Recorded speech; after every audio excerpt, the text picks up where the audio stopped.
नमो बुद्धाय, जोहार, जय भीम।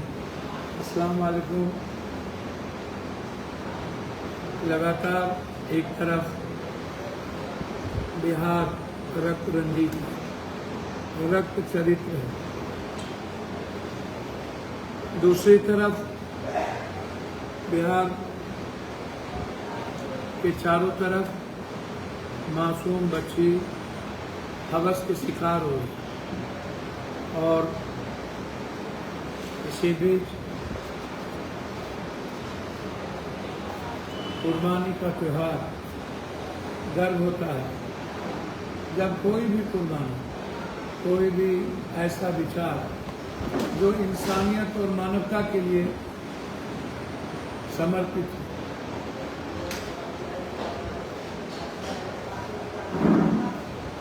तो हम उससे जीते हैं, उससे सीखते हैं, उससे आने वाले भविष्य की कल्पना करते हैं।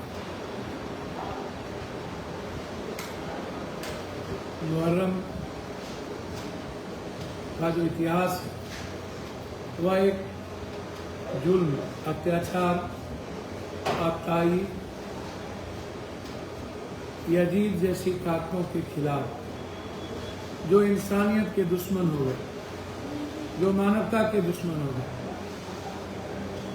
जिनका रास्ता नफरत का था, जो प्रेम के दुश्मन हो गए, जिन्हें दूर दूर तक मोहब्बत से वास्ता नहीं था,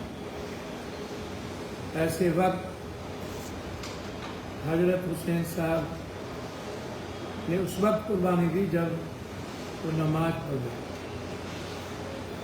मैं इस पर्व को हृदय की गहराइयों से आप सब, आपके इतिहास को, समाज निर्माण में जो भूमिका रही उसके लिए हमें और सबको गर्व, हम नमन करते हैं। हमें आंतरिक खुशी मिलती है कि हम उस विरासत के वर्तमान हैं जहाँ से हम सब कुछ सीख सकते हैं। आज उस काल से भी ज़्यादा लोग खंडित हो चुके। सनातन की संस्कृति का इतिहास भी भगवान परशुराम आज हमें गांधी मैदान में रहना था, जिन्होंने जुल्म और अत्याचारियों के खिलाफ बड़ी लड़ाई की। जब सनातन के विचारों पर हमले होते हैं जो आज हो रहे हैं, सनातन की संस्कृति को खत्म करना, जब मानवता पर हमले होते हैं तो भगवान परशुराम जैसे लोग समय समय पर आते हैं। कभी कभी कभी बुद्ध, कभी नानक, कभी गुरु गोविंद,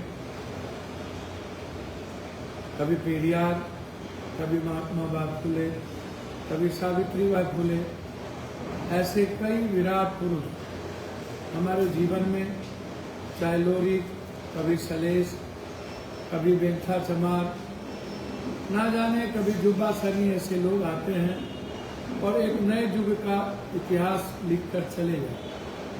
मैं आज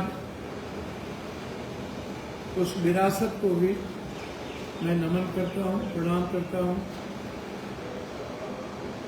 भगवान परशुराम जी के उस इतिहास। मैं आज किसी संदर्भ में नहीं आपके पास आया हूँ, क्योंकि मुहर्रम था, है आज, इसके लिए हृदय की गहराइयों से हमें सौहार्द के साथ, प्रेम के साथ, बिना किसी भेदभाव के, नफरत के, सभी तरह के धर्मों और विचारों का सम्मान करते हुए हमें परिवार की खुशी, पड़ोसी की खुशी और एक अच्छे जीवन के मुस्कुराहट के लिए अनवरत प्रयत्न करना चाहिए, काम करना चाहिए। हम लोग मिलजुल कर एक दूसरे के दुख को बांटें।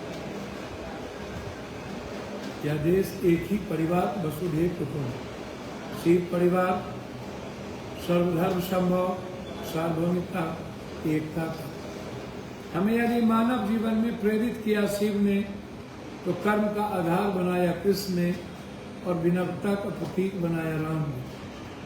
बुद्ध और मोहम्मद साहब ने हमें प्रेम और सच्चाई और सबके साथ जीने, बिना छुआछूत अछूत के चलने की ताकत दी और हमारे जीवन को कॉमन मिनिमम पर जस्टिस और फंडामेंटल राइट, जो जीवन में जो एक गति होती, आध्यात्मिकता के बाद जो भौतिक युग है, वैज्ञानिक युग है, उसमें मानव जीवन को इक्वल की आवश्यकता है। ऑल आर इक्वल, हम सब एक हैं, एक ही खून के हैं। इस भावनाओं के साथ हमारे बीच संत रविदास, वाल्मीकि जैसे लोग भी हैं और बाद में बाबा साहब अम्बेडकर, जिन्होंने हमें एक सच्चाई का रास्ता दिया, हमारे जिंदगी में एक उम्मीद दिखाई, एक विश्वास दिखाई, एक सपना दिया। गीता, कुरान, बाइबल से बड़ा ग्रंथ संविधान, संविधान से बड़ी ताकत कुछ भी नहीं। हम सब संविधान की ताकत को महसूस करें। हम लोग गीता के कर्म को जानें, हमें कुरान को पढ़ना चाहिए, बाइबल को जानना चाहिए, हमें हदीस के रास्ते चलना चाहिए। हम बार बार कहते हैं। इसीलिए मुझे गर्व है कि मेरे देश में एक ऐसे ऋषि, एक ऐसे संत, एक ऐसे युग दृष्टा, युग पुरुष दुनिया में आए, जिन्होंने पूरे देश की खूबसूरती को संविधान में सजाया और वो सबके लिए, सार्वभौमिकता के लिए, सर्वधर्म संभाव के लिए और इकोनॉमिकल फ्रीडम, आर्थिक आज़ादी से बड़ी कोई आज़ादी नहीं। हमारे जीवन में यदि हम 1,14,000 सालाना का जिंदगी जीते हैं, वो नर्क है। डरा हुआ इंसान, अभाव में जीने वाला व्यक्ति कभी प्रगतिशील समाज के निर्माण की कल्पना नहीं कर सकता। जब मैं खुद ही नहीं जी सकता, जब मेरा परिवार और मेरा जीवन दुख में हो, संकट में हो, अर्थ के अभाव में होगा, तो भूखे पेट भजन नहीं होगा।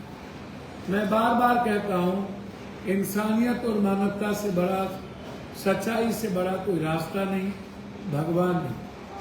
मानव कल्याण ही भगवान का एकमात्र रास्ता। आज बिहार संकट में मुझे बहुत दुख होता है जब मैं डेली 900-1200 किलोमीटर चलकर मैं कई लाशों को उठाता हूँ। मैं बार बार कहता हूँ कि मैं 80 के दशक से लेकर आज तक मेरा शरीर, मेरा मन, मेरा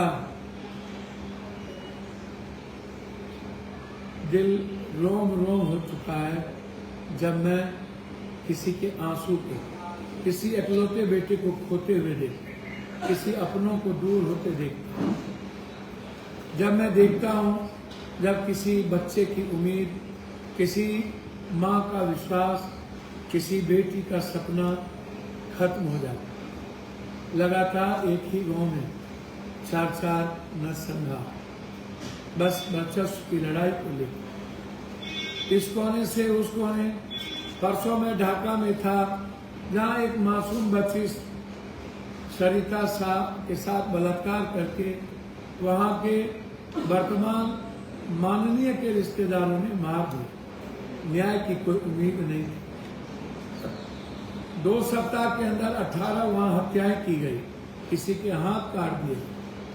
मैं उस रात कांप गया था जब मैं 12:30-1 में खेमका जी के घर पहुंचा। सुनसान सा वो गली, सन्नाटा, मैं निस्तब्ध था। कुछ पल पहले वहीं 2 हत्यारे आता है और एक परिवार की सारी उम्मीदें खत्म करके चला गया। 18 में उसके बच्चे गुंजन खेमका की हत्या हाजीपुर में कर दी। हम तब भी सबसे पहले पहुंचे।